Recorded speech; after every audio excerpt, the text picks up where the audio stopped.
Hi Scorpio, it's April 2013, I almost said 2016, but the heat here is punishing, so you'll forgive me if I'm a little sluggish and I look a little off the planet. I actually feel a little off the planet today. It's very hot here. Look, right now you've got several planets, they're transiting your sixth house. So, I always remind you I'm a Scorpio as well, and sixth house has a lot to do with health.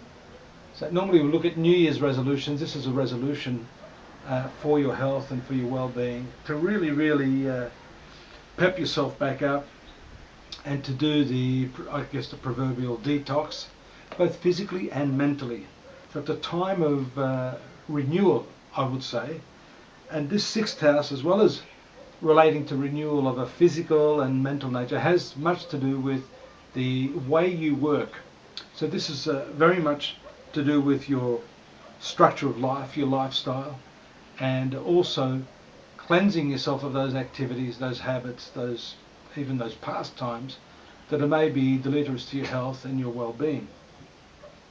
Now, there are some nice aspects to fortunate planets. First one that started on the 1st of April is continuing. That's the Venus-Jupiter sextile. We see a Sun and Jupiter sextile on the same date. And now we also see the conjunction of Venus and Mars on the 7th of April in this very same place. So the first two are highly beneficial aspects. The second one could indicate that you've made a resolution, you've started the process, but may actually lapse due to what we call the desire nature. Now that's particularly pertinent to those of you who have addictive tendencies. A lot of Scorpios are obsessive. Now those addictive tendencies aren't necessarily sex, alcohol, drugs, cigarettes. They can actually be addictions to work practices. The proverbial workaholic is in a sense addicted. You can be what's called an adrenalaholic. People that are addicted to that state of anger. I won't mention any names there.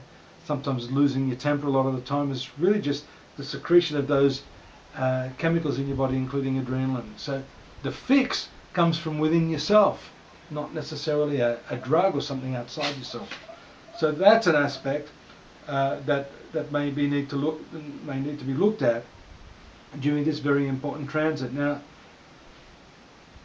up until the 13th, one of the most significant transits for you this year, I think, is going to be your ruling planet, Pluto's stationary retrograde movement. That's taking place in the 3rd house in Capricorn. What it means is that your ruling planet, which has been moving forward in the zodiac, apparently comes to a standstill, then starts its reverse motion. That's all, of course, to do with relative motions, but that's significant, especially in the 3rd house of communications. When we speak of this resolution to improve your self-health, overcome bad habits, that type of thing, this has a lot to do with your communication style. So the way you've been communicating may not be working.